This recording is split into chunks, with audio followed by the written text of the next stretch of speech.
दोस्तों नमस्कार। राजनीति में सफलता के लिए हर एक नेता को अच्छा भाषण देने की जो कला है वो सीखना बहुत जरूरी होती है ताकि अपनी बात को बहुत अच्छे से अपने लोगों तक पहुंचा सके।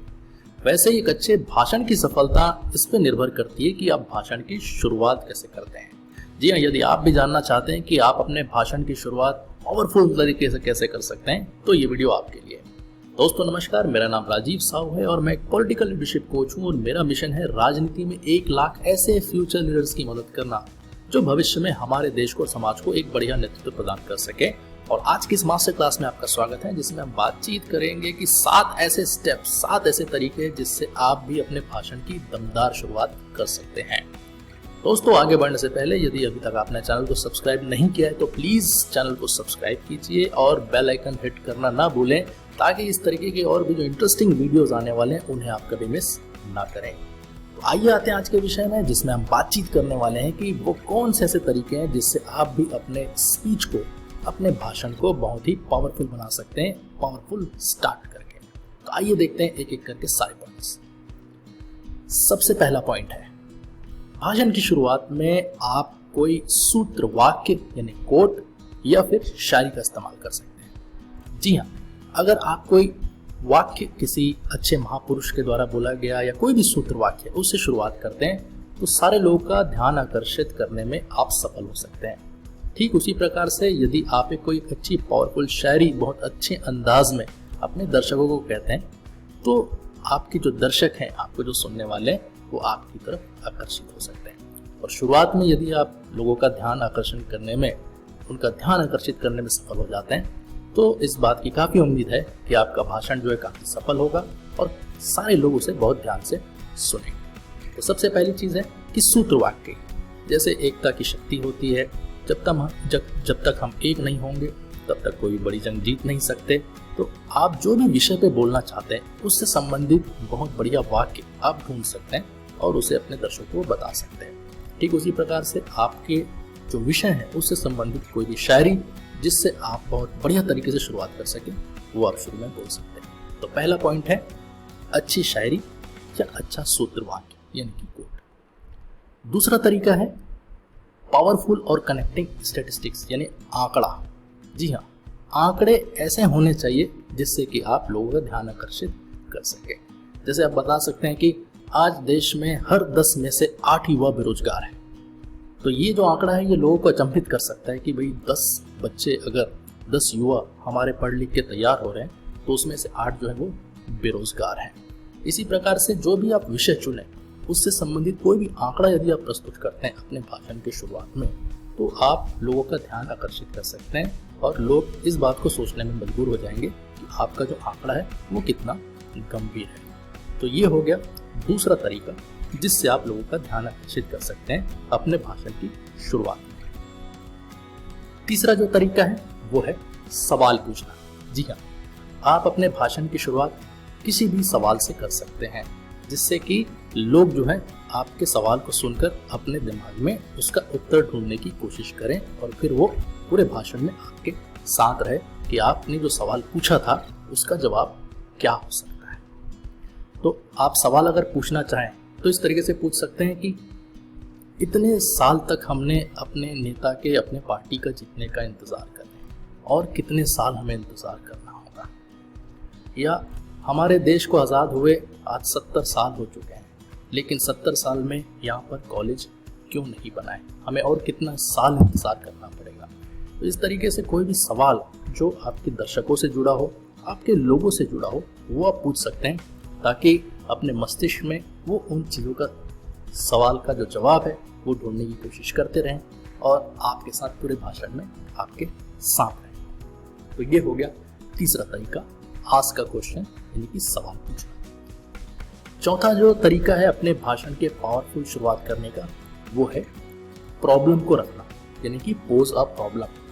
आप उनके सामने ऐसा प्रॉब्लम रखिए जिसको लगे कि हाँ, इस प्रॉब्लम को हमें दूर करना है, इस प्रॉब्लम को हमें जीतना है, इस समस्या को हमें जीतना है। तो जब भी आप कोई प्रॉब्लम उनसे जुड़ा हुआ उनके साथ रखते हैं तो वो सोचते हैं कि इस प्रॉब्लम का सलूशन क्या हो सकता है। तो आपको ये सुनिश्चित करना है कि भाषण की शुरुआत में आपको प्रॉब्लम रखना है और जब आप भाषण की समाप्ति करें उससे पहले उसके जो सोल्यूशन है वो जरूर आप सुझाव के रूप में उनको दें कि जो प्रॉब्लम आपने रखा था उसका सुझाव क्या हो सकता है। तो ये भी बहुत बढ़िया तरीका है लोगों को अपने साथ रखने का और अपने भाषण की एक अच्छी शुरुआत करने के लिए। 5वां जो तरीका है वो है टेल अ स्टोरी, यानी कि कहानी सुनाना। जी हाँ, कहानी जो है वो बहुत ही पावरफुल माध्यम होते हैं, बहुत सशक्त माध्यम होते हैं लोगों का ध्यान आकर्षण करने के लिए। तो आप कोई भी बहुत छोटी कहानी जो आपको लगता है कि आपके विषय से संबंधित हो, उस कार्यक्रम से संबंधित हो, वो आप अपने दर्शकों के साथ साझा कर सकते हैं, जिससे कि उस कहानी को सुनकर वो उस विचारों में खो जाएं जिस विचारों में आप उन्हें ले जाना चाहते हैं। और उसके माध्यम से फिर आपकी जो यात्रा आप कहानी के माध्यम से उनको बताना चाह रहे थे, आपके भाषण की जो यात्रा है उस यात्रा में आपके साथ आ जाए, ये वो सुनिश्चित कर सके। तो कहानियाँ जो है वो बहुत ही पावरफुल माध्यम है, स्टोरीज बहुत ही पावरफुल माध्यम है अपने दर्शकों का ध्यान आकर्षित करने के लिए और अपने भाषण को पावरफुल बनाने के लिए। 6वां जो तरीका है वो है अपना पर्सनल एक्सपीरियंस शेयर करना। Describe your own personal experience. जी हाँ, ये भी एक अच्छा तरीका होता है अपने भाषण की शुरुआत करने के लिए कि आपके जीवन में यदि कोई पर्सनल एक्सपीरियंस है जिसे सुनकर लोगों को ये एहसास हो कि हाँ ये कितना अच्छा एक्सपीरियंस है और इस एक्सपीरियंस से हमें कुछ सीखने को मिलता है, तो ये बहुत ही पावरफुल माध्यम है लोगों को अपने साथ लेने के लिए जब आप भाषण की शुरुआत करते हैं। हो सकता है आप घर से निकले हो इस कार्यक्रम में आने के लिए और रास्ते में आपने ऐसा कुछ देखा हो, आपने अनुभव किया हो, जिसे आप अगर बताएं लोगों को तो वो भी रिलेट कर सके कि हाँ ये एक बड़ा ही अच्छा अनुभव साझा किया और हमें निश्चित रूप से इसे कुछ सीखना चाहिए या इसे दूर करने के लिए हमें प्रयास करना चाहिए। तो अपना पर्सनल एक्सपीरियंस भी आप शेयर कर सकते हैं। 7वां और आखिरी जो तरीका है वो है पावरफुल स्टेटमेंट या फ्रेज। जी हाँ, भाषण की शुरुआत में जब भी आप पावरफुल स्टेटमेंट देते हैं तो सारे लोगों का ध्यान जो है वो आकर्षित करने में आप सफल हो सकते हैं अपने भाषण की ओर। उदाहरण के लिए, हम नहीं जीत सकते, हम कभी नहीं जीत सकते।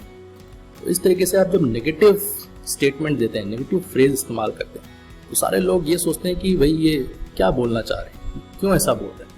तो ध्यान उनका जो है वो पूरी तरीके से आपकी तरफ आकर्षित हो जाता है कि ऐसा क्यों बोल रहे हैं, ये क्या बोल रहे हैं। तो यदि आप ये कहते हैं कि हम नहीं जीत सकते, हम कभी नहीं जीत सकते, ये सारे अखबार, सारे पत्रकार, सारे टीवी चैनल यही कहते हैं कि हम कभी नहीं जीत सकते। लेकिन क्या आपको ऐसा लगता है?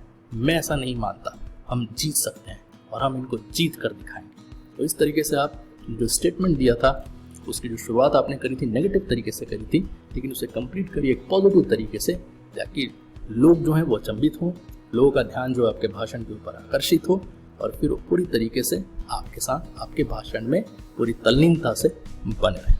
तो ये हो गया 8वां तरीका जिससे आप भाषण की शुरुआत बहुत ही पावरफुल तरीके से कर सकते हैं। तो दोस्तों, ये वो 7 तरीके थे, एक बार फिर से मैं दोहरा देता हूँ। कोटेशन यानी सूत्रवाक्य या शायरी का इस्तेमाल करना जो पहला तरीका है। दूसरा है स्टैटिक्स यानी आंकड़े देना। तीसरा है सवाल पूछना। चौथा है प्रॉब्लम को उनके सामने रखना और बाद में उनका सलूशन सजेस्ट करना। 5वां है कहानी बताना यानी टेल अ स्टोरी। 6वां है अपना पर्सनल एक्सपीरियंस शेयर करना और 7वां है एक पावरफुल स्टेटमेंट या फ्रेज देना, एक वाक्य या एक स्टेटमेंट उनके सामने रखना जिससे कि आप उनका ध्यान आकर्षित कर सकें। दोस्तों, अगर आपको ये 7 पॉइंट्स अच्छे लगे तो प्लीज़ इस वीडियो को लाइक करिए और ज़्यादा से ज़्यादा लोगों के साथ शेयर करिए ताकि आप भी उनकी मदद कर सकें। नीचे कमेंट बॉक्स में लिखकर ज़रूर बताइए कि इस वीडियो से आपने क्या सीखा, आपको क्या अच्छा लगा या भविष्य में आप और कौन सा वीडियो देखना चाहते हैं। दोस्तों, पॉलिटिकल ट्रेनिंग के लिए, कम्युनिकेशन स्किल्स के लिए, भाषण की ट्रेनिंग के लिए अगर आप मुझसे लगातार जुड़े रहना चाहते हैं तो मेरे VIP फेसबुक ग्रुप में आपका स्वागत है, जिसका लिंक इस वीडियो के साथ दिया जा रहा है। तो दोस्तों, इस वीडियो में इतना ही। और भी वीडियोस हैं, उन्हें आप देखते रहिए, लीडरशिप सीखते रहिए, राजनीति में अपना मुकाम बनाते रहिए। Thank you. जय हिंद।